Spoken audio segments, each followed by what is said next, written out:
Sezno. This is more or less a part 2 of my other video called Modes and Scales Are Very Different Things. Check out that video if you haven't seen it. Some of the ideas in this one kind of run concurrently with that one, I guess. I'm sure you know how unpredictable and unforgiving social media platforms can be. If you like what I do, give me a follow on Instagram. I'm trying to do more stuff over there, and check out my merch store as well. Thank you. I covered a lot in that video, but the general message that I wanted to give with it was that mode enables a songwriter or a composer to do whatever they want. Mode has tremendous value for a person writing music because it's flexible. Mode is not just a scale, as it is often understood. It is rather a general state of behavior that notes and chords have within a particular hierarchy of notes. It's not just the notes, like a scale is. It's also how the notes move and how those movements demonstrate the poles of gravity that are present in the mode. And that's what makes a given mode different from all the other ones, even if the pitches in those modes are the exact same. Mode is fluid. It can be rigidly adhered to, but really it also is a description of flexibility. In our modern obsession with music being in a key, I think we tend to be focused on the rigidness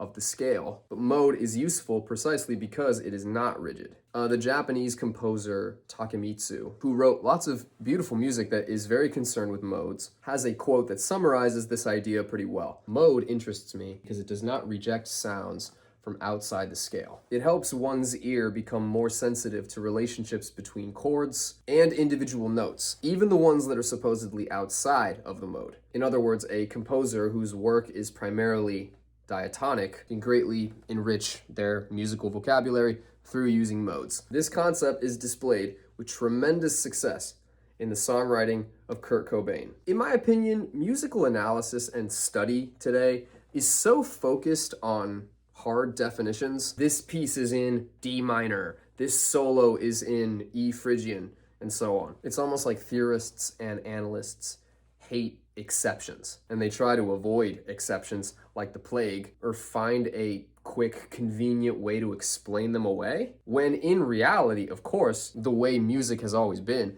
is that practice predates theory. The music gets written however it does, and the rules that it supposedly follows are formulated and defined later on. Kurt Cobain is an example of a rock songwriter whose songs are so full of exceptions on a music theory level that you have to abandon the attempt to box his musical vocabulary into the diatonic framework that so much rock can be fit into. For instance, and this is the rant portion of the video, okay? There are some egregious Wikipedia pages of certain Nirvana songs where the descriptions of the musical structure, and especially about key center, are completely inadequate. As one example, About a Girl is described as being in the key of E minor, and that the chorus features a slight key modulation where chords land slightly away from the place expected. I didn't go to music school or nothing, but like, there's no fucking way you're getting an A if you turn that in. That should not be on Wikipedia. We can do better than this. None of that is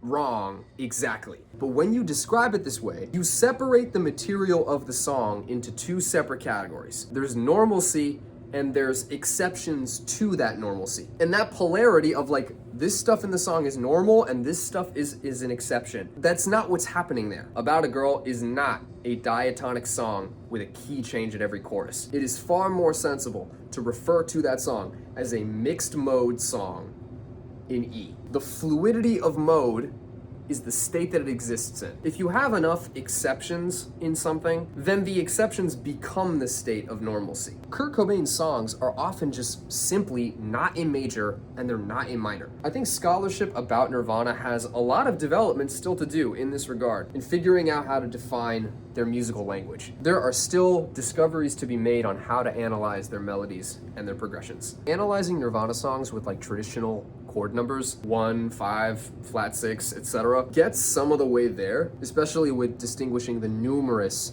chromatic alterations that occur in their music. But that alone doesn't fully do the trick, in my opinion. I think you could come out up front and say that Nirvana's harmony and melody are largely mixed mode. That is the baseline state of their music, of Kurt's writing. It flows in and out of different modes, and it does this all the time, and it does so seamlessly and beautifully. And a lot of other rock music doesn't do this the way that Nirvana did, which is why it deserves special attention. Nirvana songs usually have a tonic note, but that note's relationship to everything else in the song is never easy to define simply. There are few Nirvana songs that you could summarize as, this one's in major, this one's in minor. Wikipedia claims that On a Plane is in the key of D major. This is way too simplistic of an explanation to be true. D is for sure the tonic of the song, but sometimes it's implied as major, sometimes as minor, and the complete list of chords that emerge along the way of what sounds like a pretty simple song don't fall methodically into either. The scalar relationships in Nirvana are so fluid and being altered all the time that you have to look at it from a different point of view. Besides, what key is this in? And as I see it, mode and the fluidity associated with it that I keep mentioning is the best way to do that. Consider what Schoenberg says in his Theory of Harmony, where he says any chord can follow any other chord, and that going somewhere outside the key doesn't necessarily mean that you've modulated. I guess part of why I'm making this video is I hope that future scholarship explores this approach when talking about Kurt's writing, because this is a lot of what makes his songs so unique and rewarding in the long term. FYI also, I know that Kurt didn't realize that he was doing any of this, mixed mode, chromatic alteration, yada yada, but this is partly what makes his achievement so astonishing. Okay, first of all, we should talk about power chords. Ah yes, parallel fifths, every harmony teacher's nightmare. Crucial to the sound of rock and roll. Power chords seem crude, but in reality, they leave all sorts of room for sophistication. Because you have root fifth octave with no third, should you have a melody line with a note that isn't the root or the fifth, it can greatly change the harmony while still sounding coherent and stable. There are plenty of examples from the punk tradition, some major influences on Nirvana, where the vocalist just follows the root of the power chord. On a submarine mission for you, baby, I feel the way you were going. And the trees waste no reason, we are breathing fire. I'll bring those examples up to demonstrate the ear for melody that Kurt Cobain had, because he oftentimes avoids this, and his songs receive incredible complexity by how his vocal lines bring out the harmony and expand them from just being power chords. So, Territorial Pissings. This is a good one to start with. It's a simpler example. This whole song is 3 chords. But even with just those, there is a musical framework that is impossible to whittle down simply into a key. There are those who would argue that this song is in A major, and that in certain moments it borrows from the minor or whatever. But again, that's not really a helpful description of what actually occurs here. The song definitely centers on A, but it contains elements of the major, the natural minor, and the Phrygian. It glides between all of these quickly. And you can't categorize the moments in this song as normal A major and deviations from A major. Territorial Pissings is a mixed mode song in A. The 3 chords in this song are A, F, and D. The implication is that all 3 of these chords are major. This happens a lot in Nirvana. A lot of the time when Kurt plays a power chord, he hears that third is major. Kind of that like Ramones syndrome, you know what I mean? This chord progression already deviates from diatonic thinking because there is no major or minor key that has major chords on all 3 of these notes. Kurt explodes into an A major chord. The first 3 notes of his vocal being a descending arpeggio of the notes in A major. C sharp, A major. But when he hits that A, he goes to an F major. Very John Lennon kind of thing there. Relative to A, an F major chord comes from the minor. This would typically be your 6th chord in A minor. Now, this chord still makes sense though because of the note that he sings over it in A. When I was the 3rd of an F major triad, F-A-C. So what you have is the C sharp that was in the 1st chord, A major, is now chromatically altered to a C natural.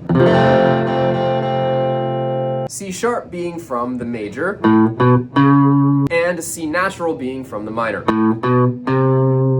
There are further hints of natural minor on this F chord when Kurt sings a G natural. When I was in...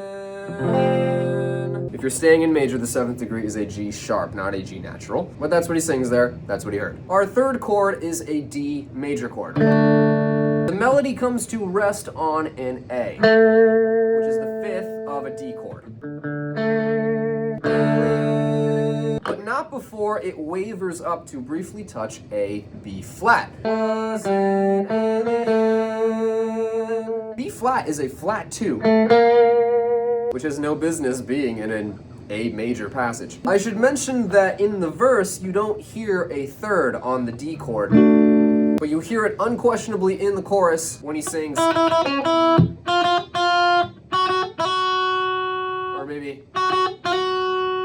one of those two, where he lands on an F sharp, which is the major 3rd of D. Gotta find a way, get away, when I'm there. That's basically the song. So to summarize, this really simple song utilizes power chords on A, F, and D. The melody uses a B flat, a flattened 2nd degree, both a C and a C sharp, both an F and an F sharp, and a G natural. This is a weird song if you look at it diatonically. If you were to categorize each of the notes in what mode they come from, A, D, and E are uncategorizable really. As the root, 4th, and 5th of A, they appear in multiple modes. C sharp and F sharp are from the major. C natural, F natural, and G natural are all from the natural minor, or the Aeolian. And B flat is from the Phrygian. So this is a great example of how there's too many rules being broken for you to formulate one state of normalcy and explain everything else as a deviation. The only thing that is certain is the centrality of A.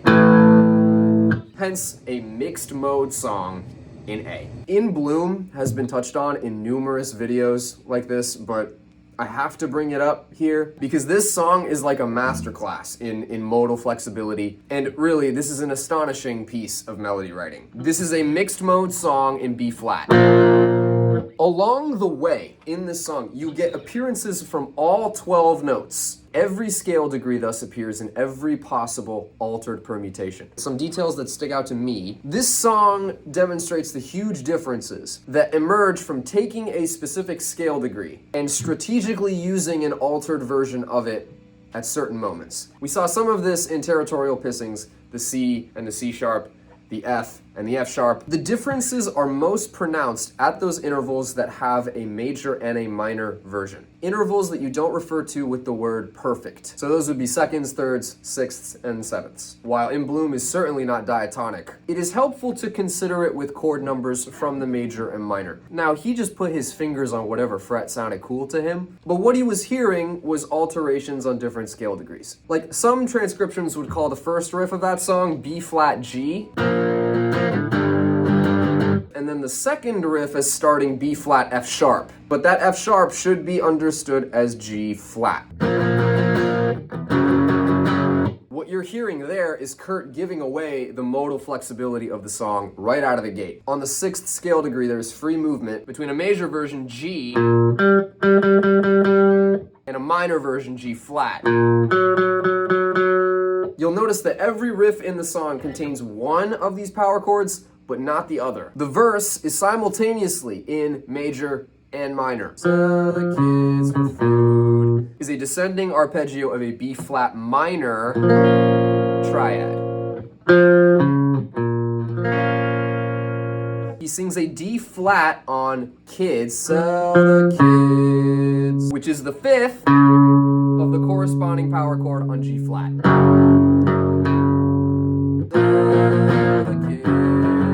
So therefore you could call this a 6th chord in B flat minor. In the second half of the verse though, when he starts to sing upwards, again a line cliche, what kind of a melody is that, you know? Suddenly the harmony includes a bit of major. On Spring is Here Again, the melody lands on G. Spring is here again, which is the major 3rd of E flat. So now we basically hear a major chord on 4. Spring is here again. We've been hearing a G flat incessantly. But in this mixed mode framework, suddenly G is called for and perfectly acceptable. This is a successfully catchy song, largely because of the way these modal changes are timed. At the start of the chorus, the song triumphantly goes into this really Beatlesy fragment by landing firmly in the major. A simple 1/6 in major, very bright and joyous. He's the one who likes all our pretty songs. Of particular importance is how each part of that melody lands decisively on D, which is the major third of B flat. He's the one who likes all our pretty songs. But then on Knows Not What It Means, they once again veer toward the minor. The power chords kind of imply a 2/4 in major, especially given what we've just heard, but on Means, Kurt sings a D flat, the flat 7 of A flat. If he stayed in major and he sang D there, it would sound very different. Knows not what it means. Totally different fucking song. It's knows not what it means. Making this sequence essentially 2/4/7. Knows not what it means, and I say yeah. Again, modal mixture. You change a note at a specific moment and it makes all the difference. So to speak of the verse and the chorus of In Bloom as a series of key changes is counter to what you actually hear. These shifts of mode happen so quickly and often like in the context of just one chord. Fluidity is the point. There you have it. In Bloom is not in major and not in minor. It's not in Mixolydian or Phrygian or Dorian or whatever else you want to call it. It's all of these things in passing. And the results are fucking tremendous, dude. I know I talked about a Girl earlier. I can make a video discussing that as well. I re-listened to In Utero the other day, an album that means quite a bit to me, and re-familiarized myself with the melodies on those songs as well, and I'm definitely gonna make a video on a couple of those songs. I'll probably touch on Heart-Shaped Box, and especially on Francis Farmer Will Have a Revenge on Seattle, because that song, dude, is like, that is genius. That is Kurt at his best. Like, no one else could have written that tune. And I definitely want to do a video exploring it. But yeah, hopefully that gives you the idea. If you made it this far, thank you. EP soon. Check that shit out. Much love to you.